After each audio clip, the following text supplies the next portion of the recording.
Bismillahirrahmanirrahim. Assalamualaikum warahmatullahi wabarakatuh. Innal hamdalillah nahmaduhu wa nasta'inuhu wa nastaghfiruhu wa na'udzu billahi min shururi anfusina wa min sayyiati a'malina. May yahdihillahu fala mudilla lahu wa may yudlil fala hadiyalah. Asyhadu an la ilaha illallah wahdahu la syarika lah wa asyhadu anna Muhammadan abduhu wa rasuluhu la nabiyya ba'dah, amma ba'du. Baik, ayyuhal ikhwah sekalian, kaifa halukum jami'an? Ya. Di pagi hari yang berbahagia ini kita bersyukur pada Allah Subhanahu wa taala yang masih melimpahkan kepada kita berbagai macam nikmat. Di antara nikmat terbesar tersebut adalah nikmat iman yang merupakan nikmat terbesar. Kemudian nikmat Islam, kemudian nikmat mengenal sunnah dan mengikutinya sesuai dengan pemahaman para salafus salih. Kemudian tak lupa kita ucapkan salawat dan salam kepada junjungan kita Nabi besar Muhammad sallallahu alaihi wasallam, ya, yang telah mengajarkan kita tata cara beribadah kepada Allah Subhanahu wa taala, di mana yang terbesarnya adalah mentauhidkan Allah, yang itu merupakan sebaik-baik ibadah, di mana seluruh ibadah lainnya tidak akan diterima tanpa adanya tauhid. Di mana tauhid itu juga sebenarnya adalah sesuatu yang mengangkat derajat manusia dari peribadahan kepada makhluk menjadi peribadahan kepada Al-Khaliq Subhanahu wa taala. Ya. Baik. Kita akan melanjutkan pelajaran yang di minggu lalu, ya. Bagi yang masih belum paham dengan pelajaran minggu lalu, coba dengarkan kembali apa yang udah Ustadz jelaskan, ya. Karena ini akan memakan waktu yang lama untuk menjelaskan pelajaran di minggu lalu, ya. Nah, kemarin Ustadz ada menugaskan antum, yakni seperti yang antum lihat di layar HP atau di layar komputer antum, ya. Itu ada ulangan, ya, ulangan 1 dari nomor 1 sampai nomor 5. Itu diperintahkan antum untuk merubah angka-angka di situ menjadi bentuk huruf, ya, bentuk huruf. Ya, di situ ada 2130 sampai nomor 5-nya ada 1 juta. Nah, kita akan coba bahas apa yang sudah antum kerjakan. Jadi antum bisa menilai-nilai ataupun menerka-nerka berapa benar dan salahnya PR antum tersebut, ya. Coba kita lihat dari nomor 1, 2130, ya. Alfani, ya. Alfani wa mi'ah wa thalathun. Alfani wa mi'ah wa thalathun, ya. 2130. Nah, nomor 2, 1555. Alfun wa khamsumi'ah wa khamsun wa khamsuna, ya. Alfun wa khamsumi'ah, ya, wa khamsun wa khamsuna, ya. Nah, 10.575. lihat situ, asyaratu alafin. Nah, kan kemarin udah Ustaz jelaskan kan, kalau bilangan 1000, ya, maka bilangan satuannya itu, ya, bentuknya mudzakkar, ya. Afwan, ya. Untuk 10.000 bentuk ribuannya itu harus dibentuk jamak kasroh. Berarti kalau 10.575 berarti menjadi asyru alafin, ya, wa khamsumi'atin wa khamsun wa sab'una, ya. Asyru alafin wa khamsumi'atin wa khamsun wa sab'una, ya. Kemudian yang nomor 4, 15.460, ya. Khamsa asyrota alafin, ya. Khamsa asyrota alfan. Nah, ya, karena bentuknya ada puluhan di situ. Belasan, 15, ya. Khamsa asyrota alfan wa arba'umi'atin wa sittuna. Khamsa asyrota alfan wa arba'u mi'atin wa sittuna. Nah, baru yang terakhir 1 juta bacaannya adalah alfu alfin. Alfu alfin. Ya. Nah, lanjut ke latihan kedua. Lihat di sini ya. Ubahlah ma'dud di bawah ini menjadi muannas. Nah, ya. Ini ya nggak apa-apa. Kita kerjakan aja di pelajaran hari ini ya. Semoga dengan kita kerjakan latihan ini antum bisa fokus, antum bisa lebih paham ya. Kutub berarti yang dia minta dari latihan nomor 2 ini ma'dudnya dirubah menjadi muannas. Nah, berarti yang harus kita ganti adalah kata kutub dan kata-kata setelah adat ya. Contoh misalnya di situ 3 buku, berarti kalau buku kan mufrad. Kalau buku itu ketika dia mufrad dia bentuknya mudzakkar, maka kata kutubnya yang kita rubah. Contoh misalnya kalau muannas kita buat anak perempuan, bintun ya. Jadi kalau ngerubahnya gimana? Salasu banatin. Nah, ingat kan kaidah yang Ustaz ajarkan, bila ma'dudnya itu bila adat itu 3 sampai 10, maka dilihat ma'dudnya. Bila ma'dudnya muannas, maka adatnya mudzakkar. Nah, contohnya salasu itu adatnya, banatin itu ma'dudnya ya. Lihat di bawahnya. Khamsun wa khamsuna mualliman. Ya, khamsun wa khamsuna mualliman. Nah, kalau ini gimana caranya? Tinggal dirubah khamsun wa khamsuna muallimatan. Karena kan dari yang Ustaz bilang kemarin ya, dari 20 dan seterusnya itu enggak lagi dilihat ma'dudnya, tinggal dirubah saja baik dia mudzakkar atau muannas. Khamsun wa khamsuna mualliman ya, khamsun wa khamsuna muallimatan. Nah, itu kalau kita rubah ma'dudnya menjadi muannas. Dan selanjutnya mi'ah wa sab'ata asyara khadiman. Mi'atun wa sab'ata asyara khadiman. Nah, mi'ahnya tetap mi'atun wa sab'a asyrata khadimatan ya, mi'atun wa sab'a asyrata khadimatan ya. Nomor 4 alfun wa khamsa asyrata tilmidatan. Alfun wa khamsa asyrata tilmidatan.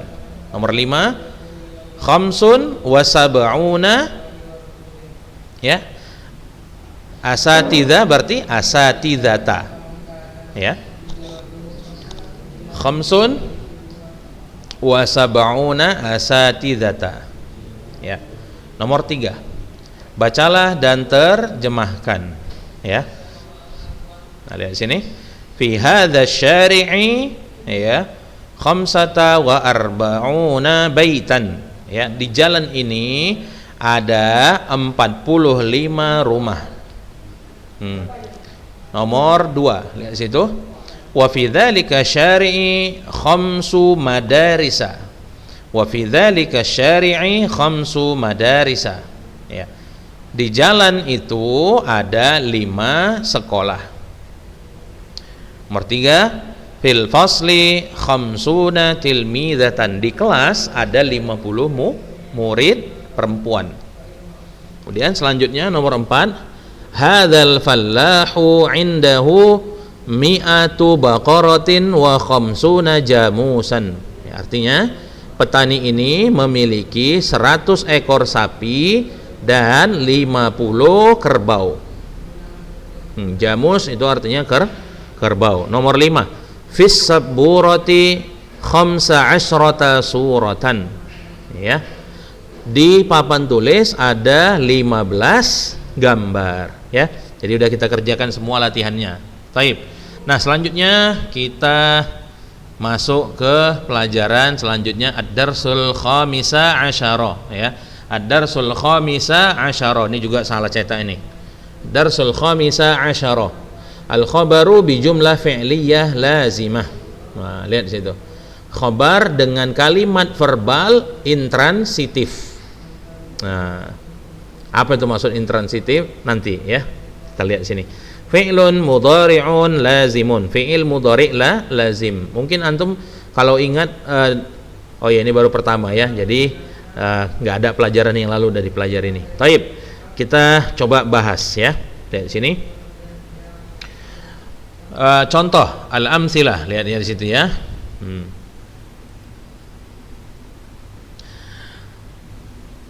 Baik, lihat di situ. Ana adhabu ilal madrasah, huwa yadhhabu ilal madrasah, hiya tadhhabu ilal madrasah, anta tadhhabu ilal madrasah, anti tadhhabina ilal madrasah. Kita lihat situ keterangan ya. Jumlatun fi'liyah, lihat situ. Artinya kalimat verbal. Tahu kalimat verbal? Kalimat yang di situ ada kata kerja. Tengok di situ contoh dari nomor 1. Ana adhabu sampai anti tadhabina. Ada nggak di situ kata kerja? Ada. Apa kata kerjanya? Pergi. Ya, adhabu, yadhabu, tadhabu, tadhaba, tadhabu, tadhabina, itu semua kata kerja yang artinya pergi. Itulah kalimat verbal. Kalimat yang di dalamnya ada kata kerja. Itu kalimat verbal. Paham nih kalimat verbal? Nah, jangan nanti bingung lagi kalau disebut kalimat verbal. Nah, lazimiyah artinya intransitif. Apa arti lazimiyah atau intransitif? Perhatikan. Intransitif atau bahasa Arabnya lazimiyah yaitu kata kerja yang tidak butuh objek. Nah, ini kita lihat aja pembahasannya, sebenarnya kelanjutannya itu dijelaskan di situ. Jumlah fi'liyah lazimiyah ya, yaitu kalimat verbal, kalimat yang ada kata kerjanya, yang kata kerjanya intransitif, tidak memerlukan objek. Maksudnya apa, Ustaz? Jadi gini, kata kerja itu ada yang butuh pada objek dan ada yang nggak butuh pada objek. Nah, ini bagi yang bahasa Indonesianya nilainya rendah, ini nggak akan tahu nih. Kalau yang kerjanya main HP aja, ini nggak akan tahu. Ya, jadi antum perhatikan di sini. Intransitif itu artinya nggak butuh objek, karena ada kata kerja transitif yang artinya butuh objek. Contoh misalnya, saya tidur. Saya tidur. Siapa yang tidur di situ? Saya. Apa perbuatan saya di situ? Tidur. Nggak ada sesuatu yang menjadi objek. Objek itu yang dikenai pekerjaan. Tapi kalau misalnya Ustadz buat contoh, ya Ustadz buat contoh, misalnya kalimatnya saya membaca. Itu kalimatnya belum sempurna, karena membaca adalah kata kerja transitif. Apa artinya? Kata kerja yang butuh objek, sesuatu yang ditimpa pekerjaan. Nah, jadi di situ diperlukan objek. Nah, kalau membaca, kita buat objeknya apa contohnya?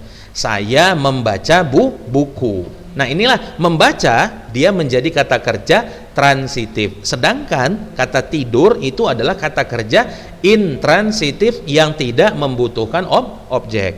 Sejauh ini bisa dipahami nih ya, insyaallah ya. Nah, baik. Kita lihat di situ.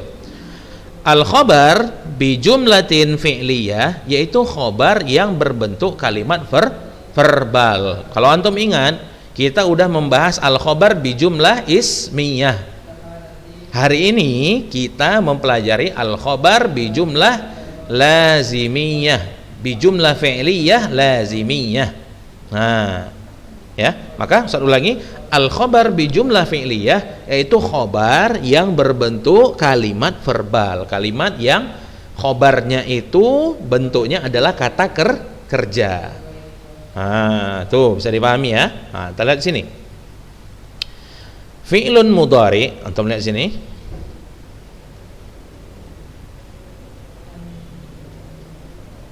Mana ya? Nah, fi'lun mudhari yaitu kata kerja waktu. Nah, kata kerja waktu sekarang. Jadi kalau kita mau menjelaskan perbuatan yang sedang kita buat, misalnya kayak Ustadz lagi berbicara nih sekarang ini ya, kita menggunakan kata kerja dalam bahasa Arab yang bentuknya mudhari. Ya, yang bentuknya mudhari. Jadi fi'il mudhari itu kata kerja yang dipakai untuk menunjukkan perbuatan yang sedang dilakukan. Nah, ya. Baik. Itu kata kerja waktu sekarang atau akan dilakukan atau akan datang. Contoh misalnya, ya.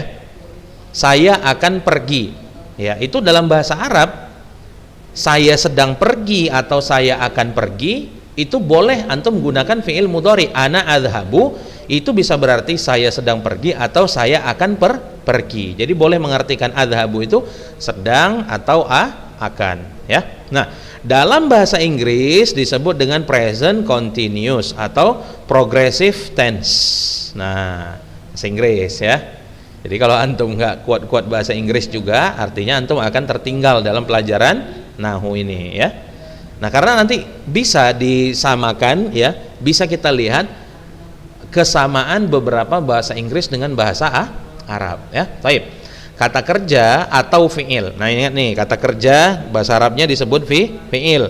Jangan lagi nanti yang udah hampir 1 semester ini masih bertanya, Ustadz, apa itu fi'il? Ustadz tokok kan nanti kepalanya kalau ada yang masih nanya itu. Kalau masih nggak tahu dia, Ustadz tanya, misalnya, fulan, fi'il itu apa bahasa Arabnya? Artinya apa fi'il? Itu kalau nanti udah masuk Ustadz tokok kan kepalanya itu. Kalau dia masih nggak tahu juga. Ya, jadi harus tahu kata kerja atau fi'il dalam bahasa Arab mempunyai ketentuan waktu dan bentuk-bentuk perubahan yang disebut tasrif. Nah, kalau antum udah belajar sorof, insya Allah tahu ya tasrifnya. Dan fi'il dalam bahasa Arab mengandung dhamir atau kata ganti tertentu. Nah, ini enaknya dalam bahasa Arab. Dalam bahasa Arab kalau antum sebutkan suatu perbuatan, itu pelakunya udah ada di situ. Contoh kalau misalnya Ustadz bilang kata adhabu, itu enggak sekedar artinya pergi. Itu artinya saya sedang pergi atau saya akan pergi. Antum ambil contoh yang lain, yadhabu. Itu artinya bukan pergi doang. Itu artinya dia laki-laki satu orang sedang pergi atau akan pergi. Itulah enaknya bahasa Arab. Jadi nggak perlu antum sebutkan kata ganti orangnya. Misalnya ana adhabu, antum sebutkan adhabu saja, itu sudah cukup. Nah, sedangkan di dalam buku ini ya, memang yang mau dibahas itu harus bentuk khobarnya itu jumlah fi'liyah lazimiyah. Maka di depannya harus ada ananya. Ananya di situ nanti jadi mubtada. Nah, itu pula bahasan kita hari ini. Jangan nanti antum bilang, Ustadz di buku aja disebutkan Ustadz ana adhabu, sementara Ustadz bilang adhabu aja artinya udah saya pergi. Nah, memang inilah yang mau kita bahas ya. Ananya itu mubtada, ya, adhabunya itu khobarnya, khobar dalam bentuk jumlah fi'liyah lazimiyah. Itu yang sedang kita pelajari hari ini ya. Baik, kita sambung. Pada contoh-contoh kalimat di atas ya, khobarnya terdiri dari fi'lun mudhari'un lazimun dan mubtada'nya terdiri dari dhamirun mufradun. Tengok ya. Saya ulangi. Pada contoh-contoh kalimat di atas khobarnya terdiri dari fi'lun mudhari'un lazimun dan mubtada'nya terdiri dari dhamir mufrad. Nah, bentuk satu ya. Dhamir mufrad itu satu. Dalam khobar jumlah fi'liyah, fi'ilnya harus mengandung dhamir yang sesuai dengan mubtada'nya. Nah, nggak bisa antum bilang ana tadhabu, huwa tadhabina, nggak bisa. Jadi khobarnya itu harus sesuai dengan mubtada'nya ya. Nah, gitu dia. Nah, perhatikan persesuaian antara kedua hal tersebut pada kalimat di atas. Tengok situ. Selanjutnya, perhatikanlah perubahan tasrifu fi'lin mudhari'in sesuai dengan domirnya seperti tersebut di bawah ini. Ini sorof ini. Ini udah pasti masuk dalam bahasan sorof. Jadi kalau antum nggak bisa mengikuti pelajaran sorof di judul ini, antum bakalan kerepotan.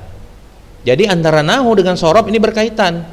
Jadi jangan salah, Ustadz ana sukanya sorof, Ustadz ana nggak suka nahu, nggak bisa. Atau kebalikannya, Ustadz ana suka nahu, Ustadz nggak suka sorof, nggak bisa. Nahu dan sorof itu nggak bisa dipisahkan. Kalau antum ingin bisa menguasai dasar-dasar bahasa Arab, nahu dan sorof itu nggak bisa ditawar-tawar lagi. Harus antum kuasai, barulah antum minimal mengerti dasar-dasar ilmu bahasa Arab. Ya, nah lihat di sini. Domir dalam tabelnya ini ya, kemudian fi'il mudhari lazim. Kenapa harus dibikin lazim di sini? Karena memang yang akan dimunculkan di sini adalah kata-kata kerja yang dia nggak butuh objek, intransitif. Jadi sebenarnya kalau mau dibikin tambahan dalam kota ini, fi'lun mudhari'un lazimun ya, lazimun udah cukup ya. Fi'lun mudhari'un lazimun. Nah, fi'il mudhari yang tak butuh objek. Lazim dalam bahasa Arab itu kalau berkenaan dengan pembahasan fi'il lazim, misal disebutkan, artinya adalah fi'il yang tak butuh pada objek. Nanti lawannya adalah fi'il muta'addi, fi'il yang butuh kepada objek. Jadi ingat-ingat nih istilah-istilahnya. Fi'il lazim artinya fi'il yang tak butuh objek, atau dalam bahasa kerennya intransitif. Sedangkan fi'il yang butuh kepada objek sebutannya adalah fi'il muta'addi, atau kalau bahasa kerennya transitif, ya. Nah, taib. Lanjut. Lihat sini, ada di situ huwa, huma, hum, hiya, huma, hunna, anta, antuma, antum, anti, antuma, antunna, ana, nahnu, kan sorof nih kan. Nah, makanya kalau nggak kuat antum di sorof, kerepotan. Lihat di sini.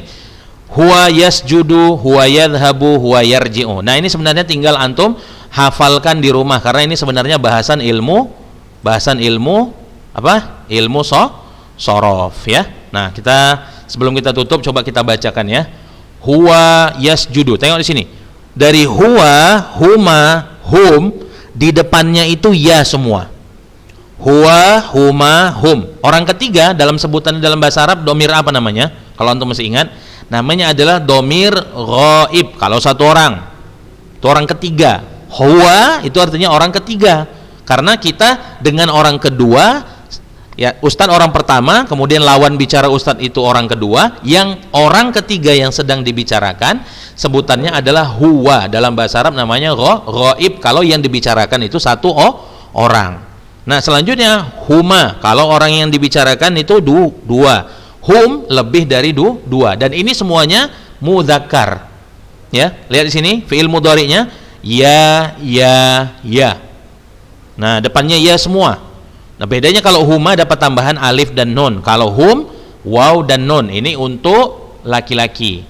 Nah, hiya, huma, hunna. Nah, lihat di sini. Untuk hiya dia pakai ta. Untuk huma, ya, kalau humanya perempuan pakai ta, dapat tambahan alif dan nun. Nah, hunnanya baru pakai ya. Diakhiri dengan nun yasjudna. Nanya ini kalau di dalam ilmu sorof namanya nun niswah. Ya, anta, antuma, antum. Lihat sini, ta semua, ya. Nah, untuk huma dapat tambahan alif dan nun. Untuk antum tetap ada tanya di depannya juga, namun tambahan waw dan nun. Nah, sedangkan anti, tasjudina, anti, antuma, antunna, ta juga.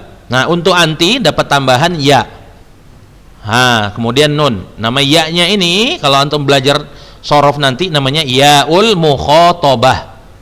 Yaul mukhatabah. Nah, antumanya tasjudani tambahan alif, antunnanya pakai ta juga namun diakhiri dengan nun niswah. Nah, ana, ya, saya, bisa untuk laki-laki dan perempuan. Kalau untuk menyebutkan pembicara cukup pakai hamzah di depannya tanpa ada laki-laki atau perempuan yang membedakan domirnya, ya. Ana asjudu sama dengan nahnu nasjudu, ya. Jadi ini cukup didengarkan kajian ustadz yang mengajarkan ilmu sorof, ya. Saya tutup pelajaran hari ini dengan doa kafaratul majelis, ya. Apabila ada yang masih belum paham, silahkan hubungi ustadz melalui nomor pribadi ustadz melalui di WA, ya. Semoga apa yang Ustadz ajarkan hari ini bisa bermanfaat bagi antum sekalian, ya. Harapan Ustadz antum benar-benar belajar sehingga walaupun di masa pandemi ini antum mengisi kegiatan antum dengan sesuatu yang bermanfaat, bukan hanya dengan menghabiskan waktu itu untuk main-main. Jadi benar-benar inilah harusnya belajar itu, harus serius belajar. Karena kalau antum nggak serius belajar, antum rugi uang, rugi umur, dan rugi semuanya. Usia antum ini usia belajar. Kalau antum habiskan dengan main-main, nah, nanti antum rasakan sendiri ketika antum harusnya tenang-tenang, barulah antum nanti repot untuk belajar, ya. Maka saya tutupkan pelajaran hari ini dengan doa kafaratul majelis. Subhanakallahumma bihamdik, asyhadu an la ilaha illa anta, astaghfiruka wa atubu ilaik. Assalamualaikum warahmatullahi wabarakatuh.